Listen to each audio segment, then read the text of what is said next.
En el verano de 1867, en una remota comunidad agrícola a las afueras de Sedalia, Missouri, un niño de 8 años llamado Timothy Caldwell se convirtió en el protagonista del caso médico más perturbador jamás documentado en el medio oeste estadounidense. El doctor Samuel Harding, el único médico de la región, llenó 3 cuadernos encuadernados en cuero con observaciones sobre un niño cuyo comportamiento desafiaba todos los principios de la naturaleza humana conocidos por la medicina. Del siglo XIX, el niño parecía normal, incluso encantador ante los ojos de los observadores casuales. Pero bajo su apariencia inocente se escondía algo que la ciencia médica de la época simplemente no podía explicar. Durante 6 meses, 3 personas murieron en accidentes ocurridos alrededor de Timothy Caldwell, junto con docenas de animales de granja que fueron encontrados muertos en circunstancias misteriosas. 11 personas, todas ellas de alguna manera relacionadas con el niño cuya sonrisa nunca alcanzaba sus pálidos ojos azules, cayeron bajo su sombra. Los registros oficiales fueron sellados por las autoridades locales y ocultados durante más de un siglo. Pero la verdad sobre Timothy Caldwell revela una oscuridad que desafía todo lo que creíamos saber sobre la capacidad del mal en la infancia. Antes de continuar con la historia de Timothy Caldwell y el terror que paralizó al condado de Sedalia, si esta historia te intriga, asegúrate de suscribirte a nuestro canal y activar la campanita de notificaciones para que no te pierdas ninguno de nuestros análisis profundos sobre los misterios históricos más oscuros de Estados Unidos. Y por favor, cuéntanos en los comentarios desde qué ciudad o estado nos escuchas. Nos encanta saber de nuestra comunidad de entusiastas del misterio en todo el mundo. Los eventos que harían famoso o infame a Timothy Caldwell no comenzaron con la violencia, sino con la pérdida. El Missouri de 1867 era un estado que aún sangraba por las heridas de la guerra civil. Ciudades como Sedalia habían enviado a sus jóvenes a morir en campos de batalla lejanos, dejando viudas, huérfanos y comunidades que luchaban por reconstruirse. La granja Caldwell, enclavada en un valle a 15 millas al sur del pueblo, había sido próspera. James y Martha Caldwell construyeron su hogar con el sueño de criar ganado y cultivar maíz, pero esos sueños murieron con James en la batalla de Wilson's Creek en 1861. Martha intentó mantener la granja sola, pero la tuberculosis consumió sus pulmones en el gélido invierno de 1865. Su hijo Thomas, con apenas 21 años, heredó una tierra que no podía trabajar y deudas que no podía pagar. Cuando Thomas recibió la noticia de que su hermano William había muerto en la prisión de Andersonville, dejando una viuda y un hijo de 8 años, vio en ello tanto una carga como una oportunidad. El niño Timothy necesitaría un hogar, y Thomas necesitaba ayuda con el trabajo interminable del campo. Thomas Caldwell era un hombre duro, endurecido por la guerra y la pérdida. Su esposa, Sarah, se había vuelto de lengua afilada y amarga durante sus años sin hijos. Ninguno de los dos estaba realmente preparado para criar a un niño, especialmente a uno que llegó a su puerta en la primavera de 1866, llevando solo una pequeña bolsa de tela y unos ojos que parecían demasiado viejos para su rostro joven. Timothy Caldwell era pequeño para su edad, con una piel tan pálida que se quemaba fácilmente bajo el sol de Missouri, y un cabello rubio que su tía Sarah mantenía corto para evitar los piojos. Hablaba poco sobre su vida antes de llegar a la granja, ofreciendo solo fragmentos cuando se le insistía. Su padre había sido soldado. Su madre había tosido sangre. Había vivido un tiempo con vecinos después de su muerte. Lo que más llamaba la atención de los adultos era su educación impecable. Siempre decía sí señor y sí señora. Nunca se quejaba del trabajo ni del castigo. En todos los sentidos, parecía el modelo perfecto de un niño bien portado. El doctor Samuel Harding conoció por primera vez a Timothy en junio de 1866, cuando el niño acompañó a su tío al pueblo para comprar provisiones. Harding, graduado del Missouri Medical College y uno de los pocos médicos con formación formal al oeste de San Luis, había desarrollado un agudo instinto para leer a las personas durante los años en que trató tanto a soldados de la Unión como a confederados. Algo en el joven Caldwell lo inquietó, aunque no pudo identificar qué. El niño era perfectamente respetuoso, escribiría más tarde Harding en su diario. Respondía con precisión, mantenía contacto visual adecuado y no mostraba la inquietud o timidez típicas de los niños de su edad. Ojos no mostraron nada, ni tristeza, ni miedo, ni siquiera curiosidad, solo una calma absoluta, helada, que hizo que la señora Patterson apartara la mirada. El doctor Harding escribió más tarde que aquella falta total de respuesta emocional era lo que más le inquietaba del niño. La mayoría de los adultos, y especialmente los niños, se ven profundamente afectados por la muerte, aunque no comprendan del todo lo que significa. Pero Timothy observaba las tragedias como si estuviera tomando notas, no viviéndolas. La comunidad agrícola alrededor de Sedalia era tan pequeña que todos conocían los asuntos de los demás. La granja Caldwell estaba algo aislada, pero no tanto como para pasar inadvertida. La señora Eleanora Patterson, cuya propiedad colindaba con la de los Caldwell, solía ver a Timothy trabajando en los campos o cuidando el ganado. Le comentó a su esposo que el niño trabajaba con una concentración inusual para alguien de su edad. Nunca parecía cansarse. Nunca se detenía a jugar o descansar como haría cualquier otro niño. Era como ver una pequeña máquina. Le dijo una noche a su marido Samuel durante la cena. Trabajó sin parar desde el amanecer hasta el anochecer, sin quejarse, sin disminuir el ritmo. No es natural que un niño no tenga nada de juego en su interior. La granja de los Patterson tenía gallinas, y Eleanora notó que las aves se agitaban cada vez que Timothy se acercaba al límite de la propiedad. Se agrupaban cacareando y batiendo las alas, negándose a acercarse a la valla que separaba los terrenos. Su esposo lo atribuyó a una simple coincidencia, pero Eleanora no podía sacudirse la sensación de que los animales percibían algo en el niño que los humanos no alcanzaban a ver. La primera muerte ocurrió en una sofocante tarde de agosto de 1866. Pequeña Mary Fletcher, de 5 años, hija del herrero del pueblo, era conocida por su risa brillante y su costumbre de vagar sola. Jugaba cerca de Willow Creek, un arroyo poco profundo que corría entre varias propiedades, incluida la de los Caldwell. Fue Timothy quien encontró su cuerpo. Llegó a la casa de los Fletcher justo cuando la familia se preparaba para cenar. Su ropa estaba húmeda y su rostro pálido, mostrando lo que parecía una angustia genuina. «Señora Fletcher», dijo con voz firme a pesar de su aparente agitación, «encontré a Mary junto al arroyo». «¿No está respirando?». El grupo de búsqueda que corrió hacia el arroyo encontró a Mary Fletcher boca abajo en un agua de apenas 45 centímetros de profundidad. El doctor Harding, llamado de inmediato, determinó que la niña había muerto ahogada. Un accidente trágico, pero no infrecuente en zonas rurales donde los niños jugaban sin supervisión cerca del agua. Lo que inquietó a Harding no fue la muerte en sí, sino el relato de Timothy sobre cómo había encontrado el cuerpo. El niño ofreció una descripción inusualmente detallada. El lugar exacto donde estaba Mary, la posición de su cuerpo, el estado de su vestido. Cuando se le preguntó por qué estaba justo en ese sitio a esa hora, Timothy explicó que estaba buscando un ternero perdido. El nivel de detalle en su memoria era extraordinario, anotó Harding en su diario. Pudo describir la posición exacta de los miembros de la niña fallecida, cómo su vestido se había enganchado en una rama sumergida, e incluso el color del agua alrededor de su rostro. Tal atención al detalle parecía poco común en un niño que afirmaba estar asustado y conmocionado por su hallazgo. Thomas Caldwell, interrogado después, confirmó que uno de sus terneros efectivamente había desaparecido esa mañana y que había enviado a Timothy a buscarlo por el área del arroyo. El animal fue hallado 2 días más tarde, sano, pastando en un prado a casi 1 milla del lugar donde Mary Fletcher se había ahogado. La familia Fletcher, destrozada por la pérdida, recibió con gratitud las condolencias del niño. Después de todo, él había sido quien los alertó de inmediato. En el funeral, Timothy se sentó en silencio junto a su tía y su tío, con la cabeza inclinada respetuosamente durante toda la ceremonia.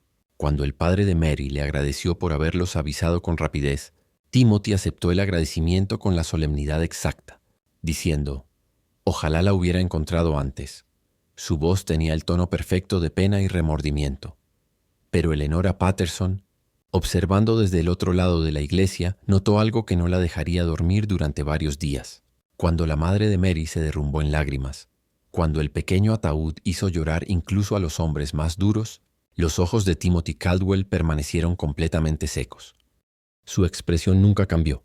Su cabeza permanecía inclinada en aparente tristeza, pero cuando creía que nadie lo observaba, sus pálidos ojos azules seguían secos y atentos, absorbiendo cada detalle de la escena que lo rodeaba. La segunda muerte ocurrió 3 semanas después. El anciano Henrik Larsen, un inmigrante noruego que había trabajado como leñador antes de que la artritis lo obligara a retirarse, fue encontrado al pie de un acantilado rocoso conocido localmente como Devil's Bluff, el Risco del Diablo.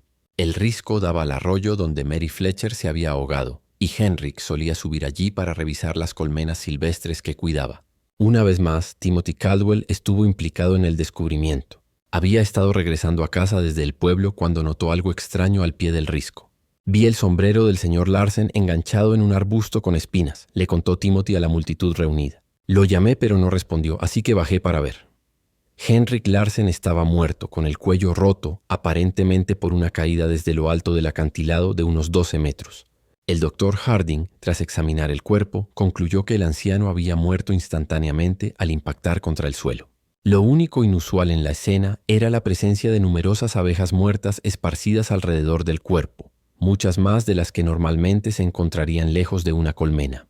Larsen conocía esos riscos mejor que cualquier hombre del condado, comentó Samuel Patterson al doctor Harding después del examen.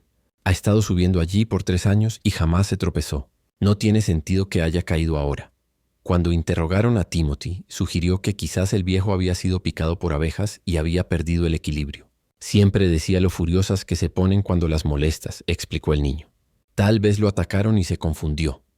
El doctor Harding consideró plausible la explicación, pero algo le resultaba inquietante. Las abejas muertas estaban todas concentradas justo alrededor del cuerpo. Si Henrik había perturbado una colmena en lo alto del risco, debería haber señales de actividad a lo largo de la trayectoria de su caída. En cambio, parecía como si los insectos hubieran sido atraídos directamente hacia el lugar del impacto. Cuando Harding subió hasta la cima del risco para inspeccionar las colmenas, las encontró intactas, sin señales de haber sido perturbadas. Las abejas obreras estaban activas pero tranquilas, ocupadas en recolectar néctar de las flores silvestres del final del verano. La tercera muerte destruyó cualquier ilusión de coincidencia. En septiembre de 1866, Jacob Mills, un niño de 6 años, desapareció mientras jugaba en el bosque cercano a la cabaña de su familia. Su cuerpo fue encontrado 4 días después, en un pozo abandonado a casi 1 kilómetro del lugar donde había sido visto por última vez. Timothy Caldwell se ofreció como voluntario para unirse al grupo de búsqueda. Durante 3 días buscó junto a los adultos con una resistencia sorprendente para su edad. Parecía conocer el bosque como la palma de su mano, guiando a los hombres por senderos que incluso los residentes más antiguos encontraban difíciles de recorrer. Cuando se le preguntó cómo había aprendido el terreno tan bien, Timothy explicó que solía explorar los bosques en su tiempo libre, buscando plantas y hierbas útiles para su tía, que las usaba en la cocina y para remedios caseros. En el 4.º día, Timothy apareció en la cabaña de los Mills al amanecer. «Creo que encontré algo», le dijo al padre de Jacob con la voz cansada. «Hay un pozo viejo como a media milla al norte. Escuché algo que sonaba como llanto. El pozo estaba parcialmente oculto por troncos caídos y maleza. En el fondo yacía Jacob Mills, vivo pero apenas consciente, sufriendo de deshidratación y exposición al frío. El doctor Harding fue llamado de inmediato, pero el niño murió pocas horas después de ser rescatado. Su pequeño cuerpo no pudo recuperarse del sufrimiento. El niño estuvo en el fondo de ese pozo casi 4 días», escribió Harding en su diario. El hecho de que Timothy Caldwell pudiera encontrarlo en un lugar tan oculto plantea preguntas inquietantes. ¿Qué tan extenso es su conocimiento del terreno local? ¿Qué otros peligros escondidos podría conocer? Aún más preocupante fue el comportamiento de Timothy después del hallazgo. ¿Deseas que continúe con la traducción de esta parte siguiente también? Durante las últimas horas de Jacob. Mientras la familia Mills mantenía una vigilia alrededor de su hijo moribundo, Timothy permanecía en silencio en un rincón de la cabaña, aparentemente rezando. Pero el doctor Harding, situado de tal manera que podía observar al niño sin ser visto, notó algo que lo perturbó profundamente. Timothy no estaba rezando. Sus labios se movían, sí, pero sus ojos estaban fijos en Jacob Mills con una intensidad que parecía casi científica. Parecía estar catalogando cada detalle del estado del niño moribundo. La respiración dificultosa, la palidez de la piel, la forma en que la conciencia del pequeño iba y venía. Cuando Jacob finalmente murió, la expresión de Timothy no mostró dolor ni sorpresa. En su lugar había algo que Harding solo pudo describir como satisfacción. Después del funeral, el doctor encontró una excusa para visitar el pozo abandonado donde habían hallado al niño. El lugar lo inquietaba por razones que no podía expresar con claridad. El pozo estaba efectivamente muy bien oculto, cubierto por ramas y escombros naturales que habrían requerido un esfuerzo considerable para mover. Y sin embargo, Timothy había afirmado escuchar llantos desde aquel lugar, algo que parecía imposible dada la profundidad del pozo y la densa vegetación que lo cubría. Al examinar la zona con mayor detenimiento, Harding notó algo que el grupo de rescate había pasado por alto en su prisa por salvar al niño. Alrededor del borde del pozo, los troncos y ramas estaban dispuestos con una precisión inusual.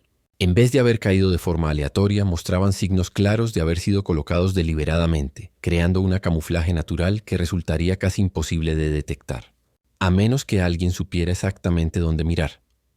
Las implicaciones eran demasiado perturbadoras para decirlas en voz alta, pero Harding no pudo librarse de la sospecha.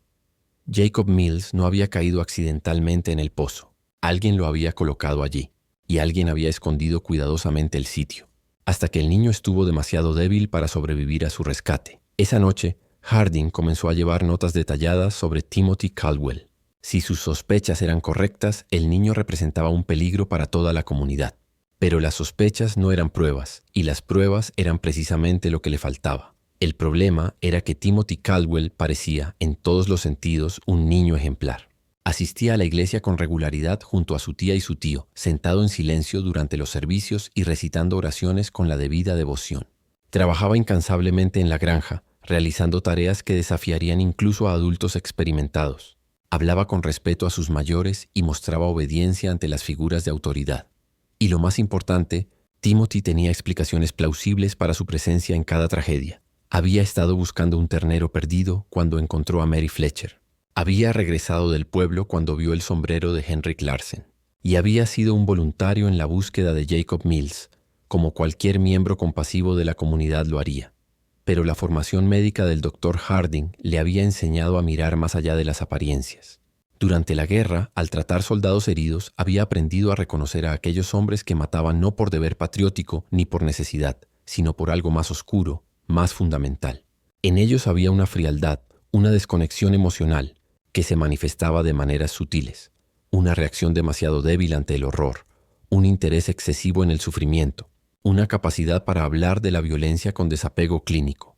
Timothy Caldwell mostraba todas esas características, concentradas en el cuerpo y el rostro de un niño de 8 años. La investigación de Harding comenzó en serio en octubre de 1866, usando su posición como médico de la comunidad. Realizaba visitas regulares a granjas y hogares de la zona, supuestamente para revisar la salud de las familias que aún sufrían las secuelas de la guerra. En realidad, estaba reuniendo información sobre Timothy Caldwell, lo que descubrió tras un panorama inquietante. El niño parecía estar en el centro de un círculo de desgracias cada vez más amplio. El ganado de las granjas vecinas moría a un ritmo inusual, no por enfermedad, sino por heridas aparentemente accidentales. Se encontraban gallinas con el cuello roto, supuestamente atacadas por zorros, pero sin ninguna otra señal de depredación. Los cerdos sufrían heridas misteriosas que se infectaban y los llevaban a la muerte. Los caballos desarrollaban una cojera repentina que obligaba a los granjeros a sacrificarlos. La señora Eleanor Patterson le confió al Dr. Harding que había perdido 17 gallinas en los últimos 2 meses. «Es lo más extraño», dijo. «Mueren de 1 o 2 a la vez, siempre encontradas por la mañana con el cuello roto por completo. Mi esposo dice que son zorros, pero nunca he visto señales de ellos cerca del gallinero. Y la forma en que están muertas es demasiado limpia, demasiado precisa». Cuando Harding examinó las víctimas más recientes, encontró pruebas que respaldaban las sospechas de Eleanor. Las gallinas habían sido asesinadas con una fuerza precisa aplicada en puntos específicos del cuello, una técnica que requería un conocimiento considerable de anatomía. No era la violencia aleatoria típica de los ataques de depredadores, sino algo mucho más deliberado y controlado. Patrones similares aparecieron en otras granjas. James Wickham había perdido 3 terneros en lo que describió como accidentes extraños. Animales que de alguna manera habían logrado estrangularse con las cuerdas o atascar sus cabezas en las cercas de formas que desafiaban toda lógica. El toro premiado de Robert Dunham había caído en una zanja y se había roto la pata, a pesar de ser uno de los animales más seguros de pie del condado. En todos los casos, las granjas afectadas estaban a una distancia que podía recorrerse a pie desde la propiedad de los Caldwell, y en varios casos los vecinos informaron haber visto a Timothy en los alrededores poco antes de los incidentes. «Lo vi caminando a lo largo de nuestra cerca la mañana antes de que encontráramos el ternero», dijo James Wickham al Dr. Harding. «Me pareció raro verlo tan lejos de casa, pero el chico siempre fue educado cuando me veía, saludaba y me llamaba por mi nombre, como le enseñaron a hacer correctamente». El Dr. Harding también comenzó a prestar más atención al comportamiento de Timothy durante sus visitas médicas rutinarias a la granja Caldwell. El niño siempre estaba presente, observando en silencio mientras Harding examinaba a su tía y a su tío por las dolencias comunes de la vida agrícola. Pero Harding notó que Timothy observaba con un interés inusual, haciendo preguntas sobre anatomía y procedimientos médicos que parecían demasiado avanzadas para un niño de su edad. «¿Cómo sabes si alguien está realmente muerto?», preguntó Timothy durante una visita con un tono casual, como si hablara del clima. «A veces las personas solo parecen dormidas». Cuando Harding lo presionó para que explicara su curiosidad, Timothy respondió que solo quería estar preparado para ayudar si alguien resultaba herido mientras él estaba solo en la granja. Tío Thomas dice que necesito saber cómo manejar emergencias ya que estamos tan lejos del pueblo, explicó. La explicación era razonable, pero algo en la pregunta perturbó profundamente al Dr. Harding. Había una cualidad clínica en el interés de Timothy por la muerte y las heridas, algo que iba más allá de la curiosidad infantil normal. El niño preguntaba por los mecanismos del morir. ¿Cuánto tardaba? ¿Qué señales observar? Si las personas podían sobrevivir a ciertos tipos de trauma, con el mismo interés desapasionado que un estudiante de medicina tendría al estudiar cadáveres. Durante estas conversaciones, Harding comenzó a poner a prueba el conocimiento de Timothy con información deliberadamente falsa, afirmando que ciertas heridas eran fatales cuando no lo eran, o que determinados síntomas indicaban condiciones que en realidad no correspondían. Timothy nunca lo contradijo directamente, pero Harding notó que el chico almacenaba cada fragmento de información con una retención asombrosa, más inquietante. Aún fue la reacción de Timothy a las historias del doctor sobre los soldados heridos durante la guerra. Mientras la mayoría de los niños mostraban horror o tristeza al oír sobre heridas de batalla, Timothy escuchaba con una atención absorta, haciendo preguntas detalladas sobre los patrones de heridas, la pérdida de sangre y las tasas de supervivencia. ¿Gritaban mucho cuando les cortabas los brazos?, preguntó Timothy en una de esas conversaciones, con sus ojos azul pálido fijos intensamente en el rostro del doctor. ¿O estaban demasiado heridos para hacer ruido? La pregunta, formulada con el tono educado y sereno característico de Timothy, provocó un escalofrío en el Dr. Harding que jamás olvidaría. Para noviembre de 1866, el doctor había llenado casi 2 diarios completos con observaciones sobre Timothy Caldwell. La imagen que surgía era la de un niño que poseía la comprensión de un adulto sobre la violencia y la muerte, combinada con una ausencia total de empatía humana. Pero la documentación no era lo mismo que la evidencia. Y la evidencia era precisamente lo que Harding necesitaría si esperaba proteger a la comunidad, de lo que cada vez más creía que era un depredador. Peligroso. La oportunidad de reunir esa evidencia llegó cuando Thomas Caldwell se lesionó la espalda durante la cosecha de otoño. La lesión requería reposo en cama y visitas médicas diarias, lo que le dio al Dr. Harding un acceso sin precedentes al hogar de los Caldwell. Durante esas visitas comenzó a mantener conversaciones más largas con Timothy, sondeando con cuidado para comprender el alcance del conocimiento del niño y la naturaleza de sus pensamientos. Lo que descubrió superó sus peores temores. Timothy Caldwell había estado realizando experimentos con criaturas vivas durante meses, posiblemente años. A través de una combinación de preguntas cuidadosamente formuladas y observación directa, el Dr. Harding determinó que el niño había estado capturando y torturando sistemáticamente pequeños animales, estudiando sus reacciones ante diversas formas de lesión y sufrimiento. Timothy había mencionado una cueva durante una de sus conversaciones, describiéndola como un lugar donde iba a pensar y estar solo. Cuando el Dr. Harding investigó el sitio, encontró una colección cuidadosamente organizada de huesos de animales, instrumentos quirúrgicos rudimentarios hechos a partir de herramientas de granja y una serie de dibujos detallados que documentaban diversos experimentos de tortura y mutilación. Los dibujos fueron el hallazgo más perturbador. Realizados con una sorprendente habilidad artística para un niño, mostraban conejos, ardillas, pájaros y animales más grandes en diversas etapas de disección y herida. Cada dibujo iba acompañado de notas escritas con la letra cuidadosa de Timothy, describiendo las reacciones de los animales, el tiempo que tardaban en morir y observaciones sobre qué métodos causaban más sufrimiento. El sujeto permaneció consciente aproximadamente 10 minutos después de la extracción de los ojos, decía una anotación junto a un dibujo detallado de un conejo. Las vocalizaciones disminuyeron gradualmente. El movimiento cesó tras la aplicación de presión en la garganta. Dr. Harding comprendió que Timothy había estado usando a los animales de la comunidad como sujetos para experimentos de crueldad cada vez más sofisticados. Las muertes accidentales en las granjas vecinas eran, en realidad, el resultado del deseo de Timothy de probar sus métodos en sujetos más grandes. Pero el descubrimiento más escalofriante fue un nuevo conjunto de dibujos que mostraban figuras humanas en lugar de animales. Estos bocetos representaban a niños y adultos en diversas poses de angustia y lesión, cada uno acompañado de notas especulativas sobre la anatomía humana y posibles métodos para causar daño. Un dibujo mostraba una figura que era inconfundiblemente Mary Fletcher, la primera niña que murió. Otro representaba a Henry Glenn. Un tercero mostraba a Jacob Mills en el fondo de un pozo, con anotaciones detalladas sobre los efectos de la deshidratación y la exposición en el cuerpo humano.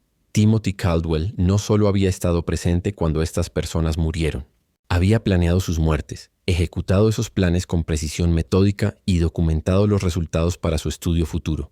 Como pronto descubriría el Dr. Harding, el horror en el condado de Sedalia estaba lejos de haber terminado. Si esta historia te ha puesto los pelos de punta, comparte este video con un amigo que ame los misterios oscuros. Dale me gusta para apoyar nuestro contenido y no olvides suscribirte para no perderte más historias como esta. Acompáñanos para descubrir juntos lo que sucede a continuación. El Dr. Harding enfrentaba una situación imposible. Las pruebas encontradas en la cueva demostraban que Timothy Caldwell era responsable de múltiples muertes, pero esas pruebas se habían obtenido mediante lo que equivalía a una búsqueda ilegal. Además, la idea de que un niño de 8 años pudiera ser un asesino calculador estaba tan fuera de la comprensión aceptada de la naturaleza humana que ningún tribunal aceptaría semejante afirmación. La ciencia médica de 1867 no tenía marco alguno para comprender el trastorno de personalidad antisocial ni psicopatía. La creencia predominante era que los niños eran inherentemente inocentes, corrompidos solo por malas influencias o experiencias traumáticas. La idea de que un niño pudiera nacer sin la capacidad de empatía o razonamiento moral era literalmente inconcebible para la mayoría de las personas. El Dr. Harding sabía que si presentaba sus hallazgos a las autoridades locales, probablemente sería desestimado como un hombre cuya mente había sido dañada por demasiados años tratando a víctimas de guerra. Las pruebas serían descartadas. Timothy sería defendido como un huérfano traumatizado actuando por dolor, y los asesinatos continuarían. En lugar de eso, el Dr. Harding decidió confrontar a Timothy directamente. Durante su siguiente visita a la granja de los Caldwell, le pidió al niño que caminara con él para revisar el ganado en el prado más lejano.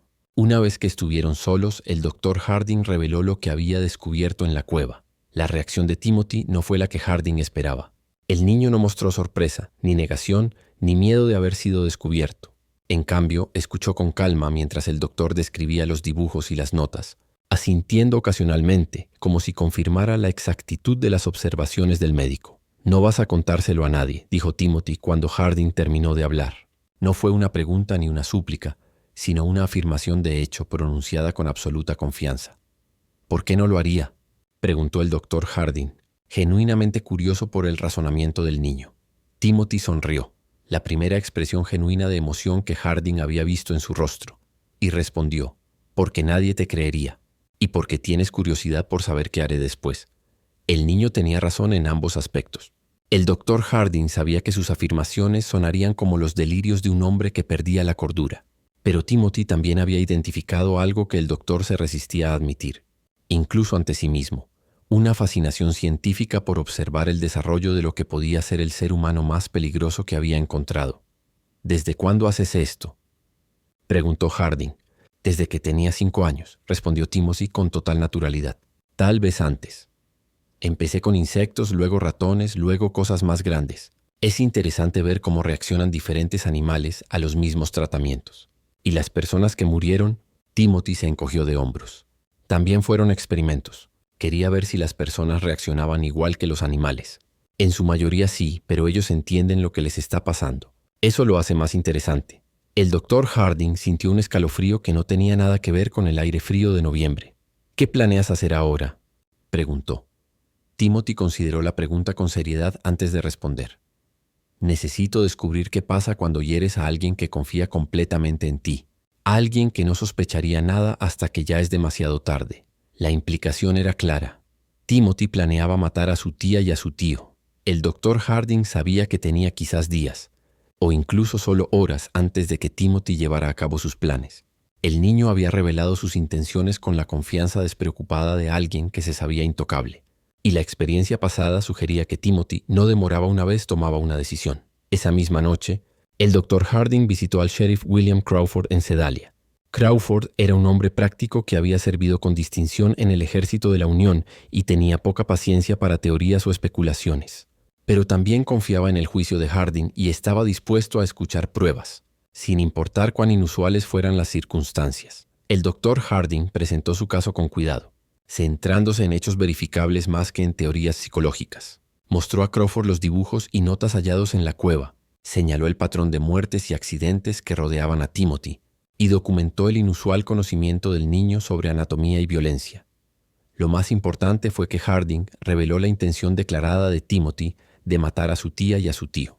Esa era información que no podía ser ignorada, sin importar la fuente. Aunque solo la mitad de lo que me estás diciendo sea cierto, dijo el sheriff Crawford tras revisar las pruebas, examinando cada dibujo perturbador con creciente alarma. No podemos...